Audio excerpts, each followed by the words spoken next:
msingi wake toka huko awali, wakatembea na ule msingi wa kwamba ni ujuzi.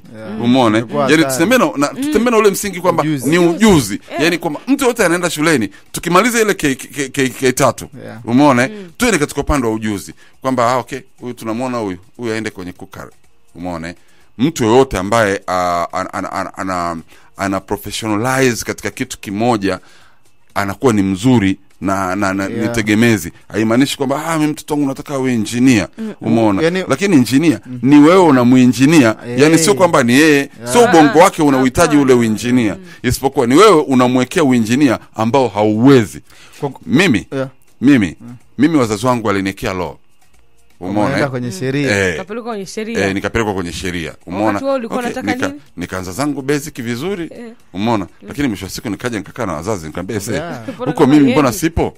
Umeona? Huko mimi sipo. Sasa wazazi wa zamani wanakuambia utasomeshwa na babako na mamako. Umeona? Bahati nzuri ndio hivyo kujiongeza. Sister akaniambia twende sehemu unayotaka. Umeona? Baada ya kupelekwa kule ndo akaja kukaa na wazazi kuzungumza nao. Bwana tukimlazimisha huku huku atakwama sio kwake. Tumwache sehemu ambayo anapotaka. Umeona? Lakini uenda tu kusema unapotaka sio kwangu kwa sababu sikujengewa msingi toka awali. Kutafutwa. Yani sijatafutwa toka awali kwamba huyu anaenda upande gani.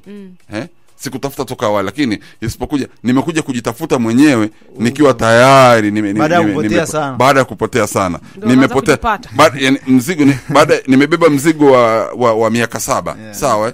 Nikaongeza mzigo wa miaka 4. Nikachukua mzigo wa miaka 2. Sawa? Ukakamata tena miaka mingine hiyo. Sasa nikawa natafuta kwamba sasa hivi huu mzigo nauweka chini alafu nashika mzigo upi? Umesikia anko? Kwa mfano ukiangalia tu wenzetu kwa mfano kama China. Afu ukija ukaangalia na sisi kuanzia shule za msingi. Shule za msingi ukiachilia siku tu kama leo Ijumaa, ndio siku ambao wanafunzi wanakaa wanakuwa hawapo darasani, wanakuwa kwenye michezo. Lakini ukiangalia mfumo wetu wa elimu ni kwamba hakuna ambacho wanafunzi wanaweza wakajifunza kwa vitendo. Kwa mfano shule ya msingi pale ukiachilia mbali labda study za kazi ile sijui na nini tena sasa hivi tena ni kama wanaipuuzia. Ni kitu gani ambacho wanafunzi wanaweza wakawa wanajifunza wanafundishwa kwa vitendo? Ni nini? Kitu gani ambacho wanaweza wakajifunza kwa vitendo? Maana tunapozungumzia issue ya ujuzi ni huko kwamba sawa wakae darasani lakini wajifunze pia vitu vingine kwa vitendo. Ukiangalia kwenye masomo wanayofundishwa ni vitu gani wanakwenda kujifunza kwa vitendo? Yani ni nini wanajifunza kwa vitendo? Nakuta hakuna huko shule ya msingi hakuna. Piga hesabu Joram. Kwa mfano tuna madarasa ya muziki. Sawa? Tuna madarasa ya muziki. Tukiwa tunamaanisha madarasa ya muziki ni kwenye ratiba imeandikwa saa 5 labda paka saa 7 ni muziki. Kinachofundishwa pale ni nini? Ni watoto wanaimba kwaya madarasani. Kwaya. Wanaimba nyimbo za mchaka madarasani. Sasa hiyo inategemea ndio hivyo sasa tunarudi kule. Lakini ukijaribu kuangalia kwa mfano sijajua paka sasa hivi Dar es Salaam zamani kwenye shule za Dar es Salaam walikuwa wanafundishwa kabisa zile key. Umeona? Hii ni note 1. Umeona? Hii note unatakiwa uitumie hivi na hivi na hivi. Umesomaga muziki Linus? Do re mi fa sol la do ti la so fa mi re do. Umeona? Kwa hiyo zile kwamba iki ni hivi. Mimi najua tu wimbo. Kwamba do re mi fa sol la ti do ti la so fa mi re do. Alafu sasa hizo sasa ndo zinakupa ile kia akikufanyia hivyo unajua hii ni do. Na hapo umezungumza vizuri. Kwa mfano hata ukiangalia maproducer wengi ambao sasa hivi tunao ni wale ambao na wenyewe walipotea. Yaani wamepotea ndo akaamua kujipeleka kule alipo. Lakini tulikuwa tunapaswa kwa mfano ishi ya maproducer production kuandaa nyimbo na produce nyimbo walau mwanafunzi anaanza huku ABCD. Haiwezekani kwamba wewe sasa hivi umeshamaliza chuo, maana angalia wengi wao ni wale ambao labda mtaani mambo yamewashinda wamekaa mtaani kwa sababu ya kupenda muziki ndo akaanza kujifundisha sasa. Wanajifunza wenyewe huko mtaani. Lakini kukaa ameenda kukaa labda na Linus pale kati anatumia zake ile Adobe, ameangalia anatumia Fruit Loop, umeona amegusa, mbona kama anaweza, umeona ndio hivyo ameingia, lakini sio professional mtu alosomea, umeona. Yani kwa mfano kama tungeanza hicho ambacho nakizungumza toka awali, hata leo hii tungekuwa na identity yetu ya muziki. Identity yetu ya muziki singekuwa singeli. Singeli. Kwa nini unashida? Lakini Hatucheki na wote. Mimi nakwambiaje, kama Joram anachokizungumza hicho, tungeanzia toka awali kwamba hawa ni ma-professional, walianzia ku-professionalize toka wakiwa shule ya msingi. Wameanza kujitafuta, I say huyu hawezi kwenda mahali pengine, kwamba wataalamu wanakuangalia kabisa baada ya kufuatilia kuanzia ile darasa la kuingia la 5, kwamba huyu uelekeo wake ni katika upande wa music industry. Sawa akaanza pale kuanza kupelekwa katika masuala, kwa sababu automatic kwamba tunajua kabisa kwamba upande wa muziki sio uhuni, kuna pesa, kwa sababu mtu anasoma ili nini? Ili apate pesa. Ili apate pesa. Ndivyo ilivyo. Umeone kwamba huku kuna pesa. Akaanza kujifunza muziki, ile kujifunza kweli, sio kujifunza noti moja alafu ndio hiyo unasema mimi na hakika Joram leo hii tusinge identify kwamba muziki wa Tanzania ni singeli. Sisi tunaamini kwenye kukaa darasani ndio kujifunza na kupata elimu. Hatuamini kwenye kukaa nje ya darasa. Kwa mfano leo ukimwangalia Cristiano Ronaldo si yuko kule Saudi anacheza ligi. Yupo na ule mtoto wake. Alipokuwa anakwenda Juventus kule alikwenda na mtoto wake. Alipokuja pale Manchester mtoto wake pia alikuwa naye. Ukiangalia wenzetu wao wametoka zaidi. Kwa mfano hata ule mchezaji wa Barcelona Yamil. Bado ni mwanafunzi ujue yule. Lakini unamwona bado yuko kwenye mazoezi ya Barcelona, bado unamwona anakipiga. Na bado ni mwanafunzi. Kwa nini wale wanaweza? Yaani kwa nini wale wanaweza? Kwa nini sisi hatuwezi? Wao hawaamini kwenye kukaa darasani.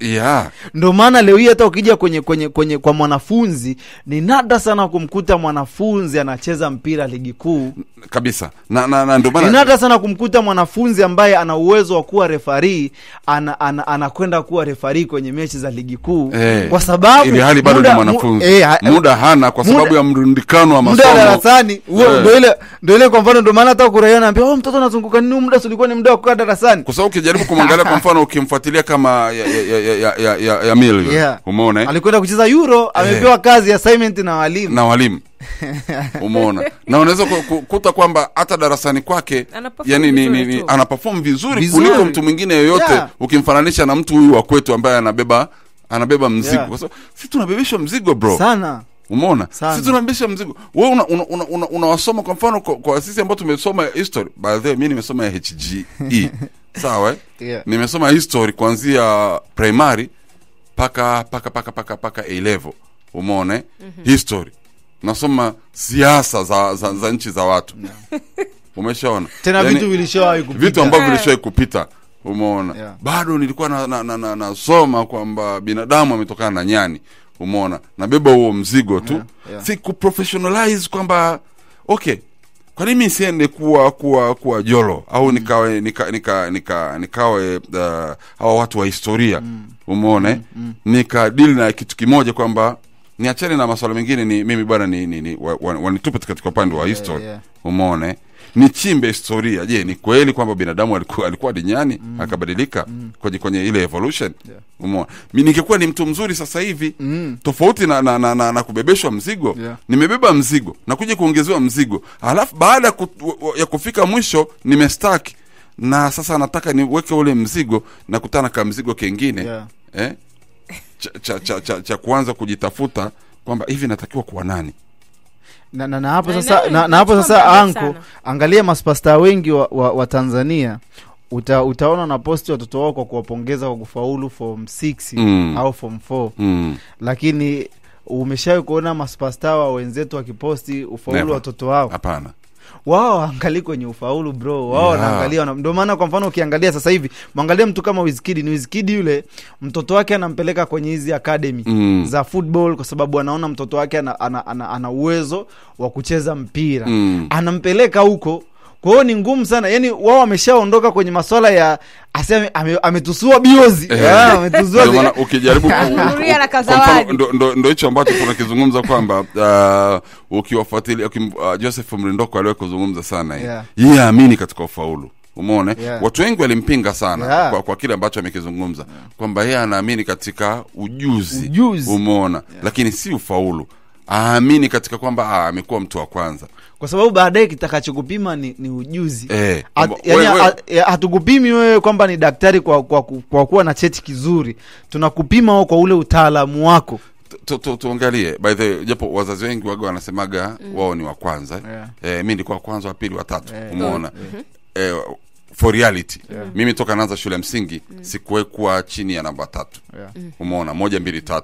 Umeona kuna mtu ambaye nimesoma naye mimi alikuwa ni mtu wa mwisho darasani. Umeona kwenye maisha vipi? Kwenye maisha tuje tulinganishe maisha yake na ya kwangu.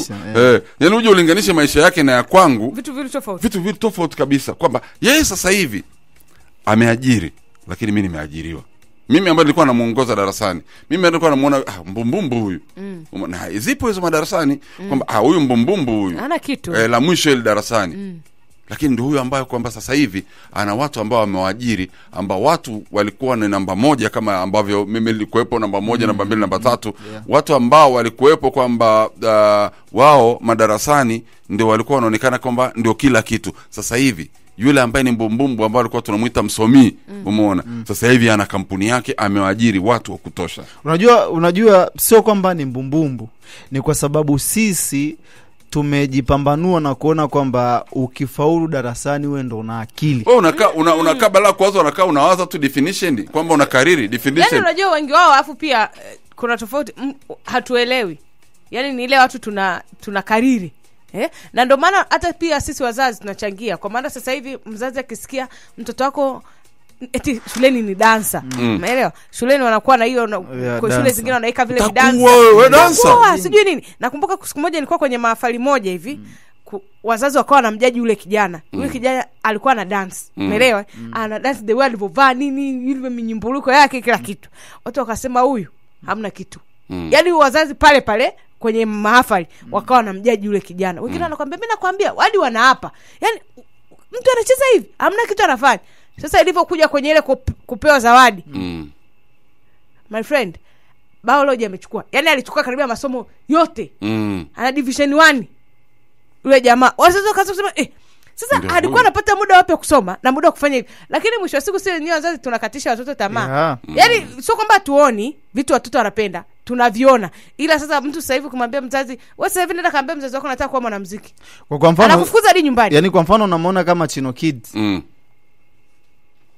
Chino na yeye kwa maisha kawaida yale alikuwa anaonekana ni mtu aliyefeli. Lakini sasa hivi Chino ni mtu aliyefeli? Hapana. Ni mtu mwenye mafanikio.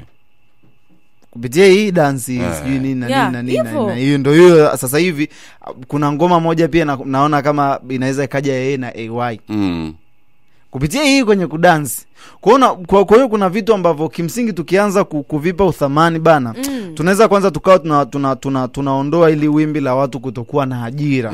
Yani tusingefika kwa kurudi VETA tena. Isingekuwa. Yani ni bora kwamba ni bora yani mimi ninachokiona ni bora hata kwamba hivi vio vya VETA vikawa vingi kuliko vio vya kuliko shule za msingi na sekondari. Mimi binafsi hata mimi naamini yani hivi vyo vya VETA hivi tunavyozungumzia ambao sasa hivi tunaomba tukajitafute kule. Mimi nadhani vingetakiwa kuwa vingi kuliko hizi shule za msingi na sekondari, kwamba shule za msingi zingekuwa tu ni kwa ajili ya K3. Sawa. Baada ya hapo ameshajua kusoma, kuandika na kuhesabu, aende kwenye ujuzi, kwenye mtiririko, aingie zake VETA. Kule VETA akijitafuta, hata kama kwa sababu mimi naamini kwa mfano kama mtu ambaye anajitafuta kuanzia VETA toka shule msingi, pamoja na kwamba wanaweza wakaenda kwamba hiyo VETA iwepo paka kidato cha 6 kwa VETA. Sawa? Iwepo paka kidato cha 6. Huyu mtu akifika kuanzia shule msingi, akifika kidato cha kwanza, anaweza kawa kwamba ni bosi wa kampuni fulani na bado anasoma. Ndio kama yule amini kwamba assignment hiyo hapo. Umeona? Na teknolojia imekuwa kwamba assignment kwa sababu ya mail, sio kwamba ile assignment au assignment kwamba anatakiwa arudi shuleni kule ndo akafanye. pale mtu anafundishwa akiwa nani, akiwa popote alipo. Teknolojia hiyo imekuwa sasa hivi. Umeona, utafahamu vizuri kipindi cha corona. Umeona, watu waliweza kusomea nyumbani. Walimu walikuwa na uwezo wa kufundishia manyumbani, wakiwa manyumbani, watoto wako majumbani wanafundishwa. Umeona, sasa inashindikanaje kwamba tukakonvert kwamba shule za msingi zipungue? Umeona, shule ya msingi iwe ni kwa ajili ya K3. Baada ya hapo huyu mtoto anapofika darasa la 5 kusiwepo na sekondari, iwe ni VETA, yani zote, kwamba huyu anaenda kusomea ujuzi moja kwa moja. Kwa sababu kwa mfano ukiangalia kuna aina ya simu, na hizi simu tunazotumia huko Afrika kule China zinatengenezwa na watoto wadogo. Yani kule China zinatengenezwa na watu wenye umri huo mdogo. Wakwetu amegundua nini mpaka sasa? Wakwetu hawezi kugundua kwa sababu hata akigundua hatuwezi tukamnanili. Na aliyegundua mpaka sasa hivi ni nani ambao tunamjua na ameendelezwa vipi? Kuendeleza ni mtihani. Yani kikubwa watu wengi sasa hivi tunaishi ndoto ambazo sijajua, hatuwezi jua, labda ni mfumo ndio unatutaka kwamba kwa sababu sisi tuko anda mataifa bwana. Labda wanafikiria mtakuwa wajanja sana nyie, mtakuja kutupindua. Acheni na huo mfumo, twende na huo mfumo huu. Lakini hapana, yani unajua sio kwamba watu sio wabunifu, wako wabunifu wengi sana, lakini sasa miendelezo yao, ukitaka kujua watu ni wabunifu nenda sema kwa mfano tena kitu kingine. Mimi naamini hata hizi VETA na zenyewe zinapaswa pia kupewa thamani kama ambavyo vyuo vikuu zaidi ya kwa sababu sio thamani tu zaidi kwa sababu mimi nakwambia kwa mwanafunzi ambaye labda matokeo yake hayajawa vizuri kwenye darasa la 7 akija huku VETA, hata akiwa na ujuzi na performance nzuri, I say namna anavyotambulika ni tofauti kabisa na mtu wa university aliyemaliza sijui uhasibu sijui wapi huko. Huyu anaonekana ni msomi, anaonekana ile degree yake ni kama inaheshima kuliko huyu. Kwa nini huyu tusimtambue na yeye kwamba huyu sawa matokeo yake hayakuwa mazuri form 4, hayakuwa mazuri labda darasa la 7, lakini kwenye hapa tumpe na yeye degree? Kwa nini tusimtambue na yeye, yani tusimpe hiyo thamani? Kwa leo hii kwa mfano kwa mwanafunzi anayemaliza VETA sasa hivi na mwanafunzi aliyemaliza labda chuo kikuu, huyu kwa nini huyu tunampa kwenye chuo kikuu ndo tuna nafasi tu kumpa udaktari sijui? Kwa nini huyu tusimpe hiyo nani? Ambao ukiwapeleka katika nadharia ya kawaida ni kwamba huyu aliomaliza upande huo unapozungumzia hamna kitu zaidi ya huyu ambaye amenani ndio mwenye msaada. Kwa nini huyu kwenye zile wanasemaga sijui hizi degree ndo zinaitwaje na huyu daktari ndo zinaitwaje, yani ile kupewa thamani? Kwa nini huko hatuwapi hiyo thamani? Tuwatunukie na wenyewe. Kwa sababu ni huyu kwa mfano kwa mwana ndio sasa ukija huko tambia leta matokeo yako ya form 4 hapa hayako sawa. Wataenda huko kwa huyu mtu ambaye amelitusua akaenda matokeo yake ya form 4 mazuri akaenda zake huko upande mwingine. Kwa nini tusimpime na hiyo VETA yake utaalamu aliopata kwenye hicho chuo? Joram umeongea kitu kimoja kikubwa sana. Hasa kwenye hili swala la kupima matokeo ya form 4 kwa sababu unajua kwa sisi yale matokeo yetu ya kidato cha 6 si hayaangaliwi, hayana thamani yoyote. Ni tumejitafutia wenyewe tu. Yani kuna rafiki yangu mmoja siku moja akaniambia tumejitakia. Umeona, lakini inaangaliwa ni matokeo ya form 4 na darasa la 7. Cheti cha form 4 na darasa. Hata siku moja huwezi kuambiwa tuletee cheti chako cha form 6. Umeona, utaambiwa tuletee cheti chako cha form 4. Na kama unatambua form 4, mimi form 4 mimi nimedunda. Lakini mimi ndikuwa ni professional. Nimejipeleka VETA. Huyu ambaye alifanya vizuri kaenda lake chuo kikuu, ambao sasa ukisema ututambue kwa mwisho wa hapa, kwa sababu ni kutambuliwa kwa mwisho wa nani wa form 4. Uwezi kutupata kwa sababu uwezi kupata thamani ya mtu kwenye karatasi. Na ndio maana hatuwezi kuwa na watu ambao ni maprofessional wenye kuthaminika zaidi ya kwamba atajipenyeza huyu paka kumbe huyu ana kitu. Umeona, ndio pale anaanza kutambulika na kuheshimishwa. Umeona, ndio pale ambapo anajitahidi anapewa udaktari wa heshima. Umeona, kwa ajili ya kuweza kufanya vile vitu. Lakini huyu ambaye amepiga zake, ametoka zake form 4 amepiga 1 akaenda chuo kule akakokota, umeona huyu ndo anayetambulika kwamba ni msomi. Huyu ndo atapewa ile nani kuitwa engineer. Huyu mwingine ambaye labda matokeo yake yakuwa vizuri darasa la 7 akaenda huko kwenye vyuo vya ufundi huko kwenda kupata ujuzi, yeye baadaye itamlazimu aende kiutii akatafute matokeo ya form 4 akasafishe cheti. Sasa ndio sasa tutaanza sasa engineer. Kwa nini tusio tunaangalia thamani yake kwa kile alichokipata kwenye kile chuo kabisa, yani ifike pale tukamtambua. Yani ifike mahali watu wasimthamini mtu kupitia makaratasi, tuseme vyeti, uwezo wa mtu. Mwingine unaweza kukuta hana cheti chochote, mwingine akawa ni mtaalamu sana. Uwezo wa mtu. Na hivi vyuo ambao tunasema ni vyuo vya ujuzi kama VETA na wenyewe wale wahitimu na wao wapewe thamani kama tunavyoona wahitimu wengine. Yaani wenyewe wapewe thamani, kwa sababu leo tunapozungumzia kwa mfano kwenye VETA kuna degree. Kuna degree mimi asijui. Labda tumalize Linus VETA kuna degree? Hamna. Kwa nini VETA? Karibia nimuulize Linus kwa nini. Kuna cheti. Ni certificate au ndo unaona wengine hadi diploma sijui. Kwa nini sasa hivi kuna diploma? Sasa hivi wana diploma. Ndio mwisho. Maana mimi mtoto wangu VETA hapa. Kwa nini? Lakini sio kwamba alikwama. Mimi nilifuata hiyo protocol, nimemwona wewe tusihangaike huku nyoka kule. Sasa ango umeona tena ndo sasa hivi anasema ndo imekuja hiyo diploma. Kwamba kumbe huko hakuna hiyo ngazi ya degree, ndo maana pale wanaonekana kwamba sio wasomi. Labda kama ipo ambayo bado hatujasikia, huenda ipo. Wewe piga mahesabu kwa mfano kama sasa hivi kwa mfano kama nchi yetu tunajipambanua sana kwa ajili ya utalii. Umeone? Lakini niambie yule mtu ni nani ambaye anatambulika kwamba amesomea utalii, ana degree ya utalii. Umeone? Ana degree ya utalii na labda diploma. Tu. Achilia tu mbali umezungumza. Kwa mfano tunajua kuna maeneo ambayo ulikuwa unategemea kwamba walau hata mitaala ya elimu au kile ambacho wanafunzi wa zile kanda wanazosoma watakuwa wanaboreshwa na kupewa ujuzi zaidi na zaidi kutokana na yale zile fursa ambazo zinapatikana kwenye ile kanda. Leo tunazungumza kwa mfano kuna mtoto yoyote, mwanafunzi yoyote wa darasa la 7 au form 4, tuseme form 6, ambaye labda mambo yake labda hajawa mazuri, ambao unaweza ukamtoa hapa na akawa muongoza utalii mzuri, au ana uwezo wa kuzitumia zile fursa za utalii ambazo zinapatikana hapa kwenye mkoa wa Arusha vizuri. Ana hiyo idea kuhusiana na masuala ya utalii.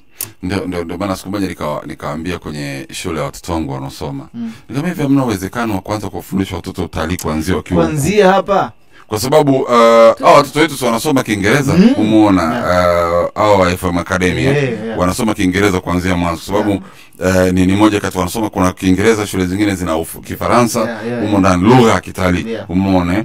Nikawaza huyu mtoto kwa mfano kama angeanza kujengewa uelewa kuhusiana na utalii basic kuanzia shule ya msingi, kuanzia anapoanza darasa la kwanza huko akasomea masuala ya utalii, akapana nayo, huyu mtoto unajua anakuja kuwa mzuri sana katika upande wa utalii, kwa sababu lugha anayo, anajua utalii anaujua, anajua kumdescribe mnyama, anajua kudescribe miti, umeona. Huyu ina maana kwamba ana uwezo mzuri, anamaliza darasa la 7 pale, ana uwezo mzuri wa kumuongoza mtalii kwenye mbuga yoyote. Umeona? Yaani ana uwezo wa kumuongoza mtalii kwenye mbuga yoyote na kumweleza yule ni simba, tabia simba yuko hivi na hivi na hivi. Na muone yule simba amekaa peke yake pale. Ni kwa sababu ya ABCD, kwa sababu ameshafanyaje? Ameshajifunza toka awali. Na wakati anajifunza alikuwa ana vitu vingi kichwani. Tofauti na huyu anakuja kujifunza utalii tena akiwa na vitu vingi kichwani. Tena hapo ni baada ya kukwama tena kwenye option kwamba alikuwa anataka kwenye uelekeo huu, lakini mambo imekuwa magumu. Kwa nini hizo hatuzichungulii? Na utalii hivi imewekwa kama topic tourism tumesoma kwenye geography umeona ambao ni topic tu sisi wote wengine tumesoma pia kwenye uchumi umeona ambaye ni topic tu lakini sio kwamba ni somo tuvunja kwamba tukavunja masomo ile darasa pale kwa mfano unaenda nichukulie mfano shule yangu mimi ya High Ridge umeona ile darasa pale lile pale ni darasa la utalii wale watoto walioko pale wanasomea utalii kuanzia darasa la kwanza mpaka la 7 umeona darasa pale ile darasa pale wanasomea masuala ya biashara umeona ni biashara tu wale pale wanasomea ufundi umeona kuanzia darasa la kwanza mpaka la 7 ufundi wa kitu fulani umeona wale pale wanasomea kitu fulani yani hivyo kuna shindikana nini kwa mfano kitu kingine ambacho pia kipo na ni fursa pia lakini kinapelekea watu wengi kwenda kwenye mzunguko sijui huko nini na nini elimu ya miamba ujolo sisi tuna madini mengi sana lakini kwa mtu ambaye ana ndoto ana ndoto na anapenda sana kusoma kuhusiana miamba kuwa geologist kuajiriwa na hii migodi mikubwa kuwaongoza watu kupata madini tunamwandaje mtoto kujifunza hiyo elimu ya miamba na ugeologist kuanzia huko ngazi ya chini unajikuta kwamba hakuna kuna mikoa na madini hiyo mikoa yenye madini kwa nini hao watoto wasio na sio mikoa tu Tanzania tuna madini kwa nini hao watoto wasifundishwe hiyo elimu kuanzia huku chini umezungumzia issue ya ujolo nikumbuka ndugu yangu mmoja alisomea masuala gani ni soili au kitu gani umeona chuo kikuu lakini hana kazi bro umeona yani kuna vitu ambavyo mtu ndio ile kubebeshwa yani ameenda kujitafuta chuo kikuu amepangiwa alienda kusomea kitu gani ngoja nitamuuliza hapo kwenye message umeona lakini huyo mtu hana kazi sasa hivi lakini kwa mfano kama huyo amesomea kwa sababu sisi kwa mfano ambao tulimaliza HGE kwenye geography pale baadhi ya watu ndio wakaamua kwamba ngoja nikasomee masuala ya geologist umeona nikasomea masuala ya miamba na vitu kama hivyo yani baada ya kufika pale mwisho hivi mimi nakwenda kuwa nani umeona nakwenda kuwa nani kwa hiyo ina maana kwa mfano kama watu wangekuwa wanaanzia awali huyu tungepata majolo wengi tu au angekuwa na uwezo wa kutembea kugundua hapa udongo unavyoona huko hivi chini kuna madini aina fulani na haya madini yanatumika labda nchi fulani kwa hiyo tuna uwezo wa kuyachimba na kuyauza sehemu fulani mimi naamini popote hapa kwa mfano kama Tanzania sisi ni rich in mineral umeona yani ni matajiri wa madini lakini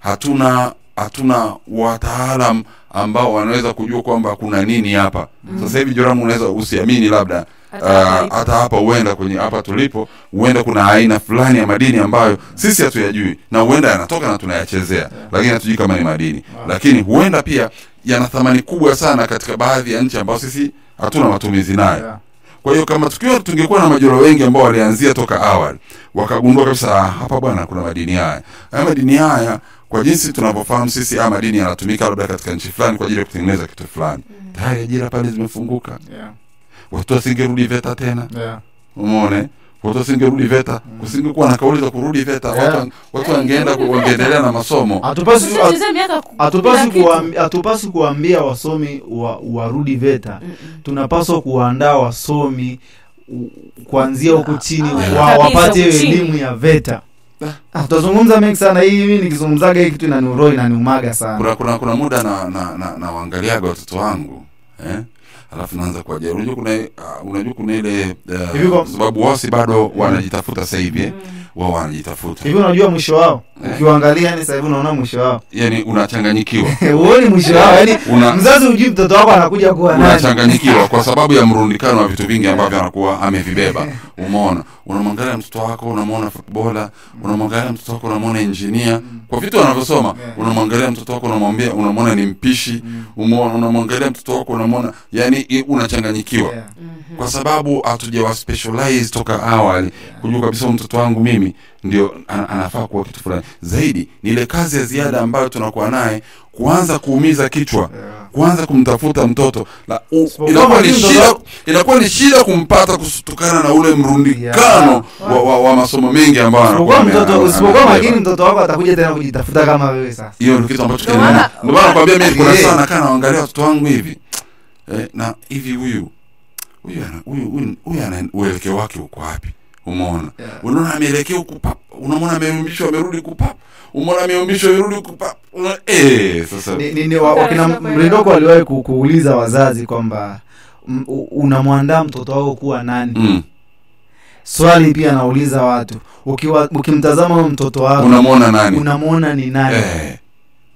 Tuambie 0.3 unaona binti yako ni nani? Nani? Unaona mwisho wake au unaona maruerue? Hebu muangalie mtoto wako kwa mwenye mtoto au hata kama una mjomba wako hapo unakaa naye. Hebu muangalie mtoto wako. Wewe unaona mtoto wako anakuja kuwa nani kwa sasa hivi? Ni kama ile clip watu nani mwandishi anamuuliza mtoto, wewe ukiwa mkubwa unataka kuwa nani? Akasema mwimba kwaya. Afu you still come. Sasa amesema hivyo. Angekuwa mngoko kwamba tungemwanzishia muziki toka awali. Na huyo ndo kasema ukweli kuliko anasema nataka sijui kuwa profesa. Yako pata mwimba kwaya. Kwa nini? Naimba. Kweli. Mbona naimba? Hivi wale leo si architect ni wale wachora ramani. Wachora majengo na vitu kama hivyo. Na wasanifu wa majengo. Kuna mwalimu mmoja mtoto wangu akaniambia mtoto wako huyu atakuwa ni architect huyu.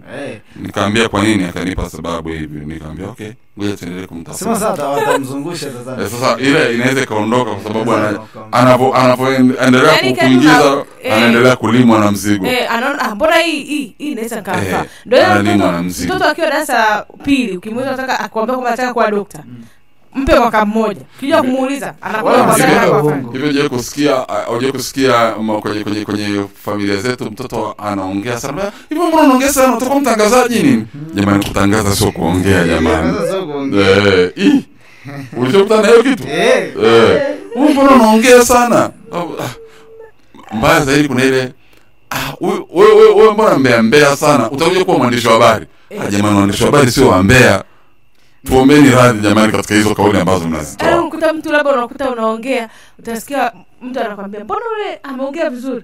Si mtangazaji. Ndio maana akaongea, anajua. Sema kuna ile yule mtoto mmoja hivi ameulizwa wenzake mmoja akasema nataka kuwa askari polisi. Yule mmoja akasema akaulizwa mimi nataka kuwa jambazi. Walimcheka sana. Ana kitu. Huyo mtoto anasema anataka kuja kuwa jambazi. Anataka kwa sababu kama kuna mmoja amesema anataka kuja kwa polisi. Sasa si inatakuwa polisi apate mtu wa kufanya naye kazi. Polisi anataka kuwa na nani na support kama polisi bila watu. Jambazi kunaenda? Akwendi. Lakini huyo mtoto paka kufikia tu anataka kuwa jambazi, anapaswa kusikilizwa na afuatiliwe. Kwa nini ametamka maneno kama yale? Jambazi ni nani? Umeona? Kuna kitu gani ambacho amekiona? Umeona? Ina maana kuna kitu ambacho amekiona na inawezekana kwamba katika mazingira kuna jambazi ambaye ameonekana kwamba jambazi alifanikiwa pia. Umeona? Ndio maana mtoto anatamani kufanikiwa kama anko jambazi. Umeona? Bwana shout kwa majambazi yote, lakini mwacho jambazi big up kwenu na mwacho jambazi, tunaomba sana. Walichoma jana majambazi wale. Bwana, hivi ilikuwa ni hapa hivi kwa kina Flora. Njiro ndogo. Njiro ndogo. Hapo Simba ile. Mwacho jambazi. I'm going to be a thief. Siku Samiri ananiambia inabidi nilie. Talia kwa masikitiko. Lakini anaweza asiwe. Sawa, lakini kuanzia hapo mwanangu. Kianzio hicho. Hatari. Naona kwa mimi nitakuja kuwa jambazi mmoja mkubwa sana. Mungu tusaidie. Bwana, sasa tunarudi na ugeni utakuwepo muda si mrefu